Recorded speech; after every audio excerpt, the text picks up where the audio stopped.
ৰৈ আছে অসমীয়া জাতিটোক শ্ৰদ্ধাৰ ভূপেন হাজৰিকাদেৱে সোঁৱৰাই থৈ গৈছে যে আমি অসমীয়া নহওঁ দুখীয়া বুলি সান্তনা লভিলে নহ'ব। আজিৰ অসমীয়াই নিজক নিচিনিলে অসম কিন্তু ৰসাতলে যাব। আমি নামঘৰ ধুনীয়া কৰিলে নহ'ব, আমাৰ মনটো ধুনীয়া কৰিব লাগিব। আমি সমাজখন এক কৰিব লাগিব। সমাজত দুই এজন ব্যক্তি বেয়া থাকিব পাৰে, সেইবুলি সমাজ এখন কিন্তু বেয়া হৈ নাযায়। সমাজখন ভাল কৰিবলৈ হ'লে আমি মনটোক প্ৰথমে কাম কোট লোক মোহ এইবোৰ সকলোবোৰ আমি পাহৰি নামঘৰলৈ আহিব লাগিব। তেতিয়াহে আপোনাৰ মনটো সুন্দৰ হ'ব।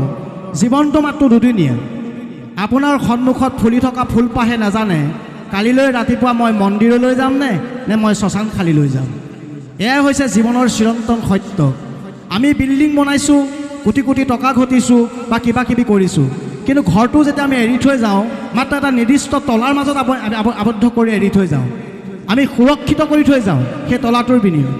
সেইকাৰণেই কৈছোঁ যে আমাৰ অসমীয়া জাতিটোৱে প্ৰথমে আমাৰ মাটিডোখৰ সুৰক্ষিত কৰিব লাগিব। মাটিডোখৰ যেতিয়া সুৰক্ষিত হ'ব তেতিয়া এটা জাতি সুৰক্ষিত হৈ থাকিব, আৰু যেতিয়া জাতি সুৰক্ষিত হৈ থাকিব তেতিয়া ধৰ্ম সুৰক্ষিত হৈ থাকিব। কাৰণ ধৰ্মৰ কেতিয়া ভাগ হ'ব নোৱাৰে।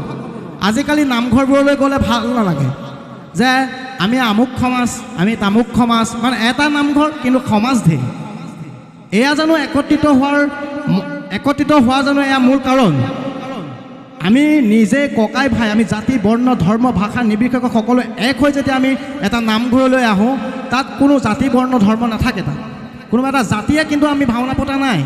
প্ৰত্যেকজন অসমীয়াই অনুভৱ কৰিব লাগিব যে আমি নিজৰ জাতিটোক প্ৰথমে জীয়াই থাকিব লাগিব, নামঘৰ জীয়াই থাকিব লাগিব, সংস্কৃতি জীয়াই থাকিব লাগিব। বৰ বেছি কথা ক'বলৈ মন যোৱা নাই, কাৰণ ভাওনাৰ কাৰণে ৰখি আছে। আপোনালোকক পুনৰবাৰ মই ধন্যবাদ জনাইছোঁ। শিৱসাগৰ সন্মিলিত শিল্পী সমাজক আপোনালোকে এই বাৰ্ষিক সভা হওক যি এখনি ভাওনা আপোনালোকে মঞ্চস্থ কৰিব দিলে, তাৰ বাবে আপোনালোকৰ সমূহ ৰাইজৰ ওচৰত, সমূহ পৰিচালনা সমিতিৰ ওচৰত, সমূহ বিষয়ববীয়াৰ ওচৰত মই চিৰকৃতজ্ঞ। আপোনালোকৰ ওচৰত আপোনালোকৰ পৰা এটা কথা শিকিবলগীয়া আছে, সমাজ কেনেকৈ এক হ'ব লাগে, সমাজ কেনেকৈ আদৰ্শ হ'ব লাগে। সকলোকে দেখিছোঁ ইমান সুন্দৰভাৱে চুৰিয়া পিন্ধি আহিছে, পঞ্জাবী চাৰ্ট পিন্ধি আহিছে, সকলোৱে এটা মনোবৃত্তি লৈ আহিছে আমি পবিত্ৰ মন্দিৰ নামঘৰলৈ। এয়া হৈছে আমাৰ অসমীয়া জাতিটোৰ এক হোৱাৰ আবিৰ্ভাৱ। আমি অসমীয়া সংস্কৃতিৰ বিশ্বৰ দৰবাৰত আমি জিলিকাই ৰাখিবলৈ হ'লে আমাৰ নিজৰ সংস্কৃতিখিনিক কিন্তু জীয়াই ৰাখিব লাগিব। এই আহ্বান আছে আপোনালোকৰ প্ৰতি যে আপোনালোকৰ এই নামঘৰত যাতে সদায় এক হওক, এখনেই সমাজ থাকক, এটাই মন থাকক আৰু এখনেই সমাজ থাকক। তাৰ বাবে আপোনালোকৰ ওচৰত কিন্তু মই অনুৰোধ জনাইছোঁ। মই সম্বৰ্ধনা অনুষ্ঠানৰ মাজলৈ যাব বিচাৰোঁ।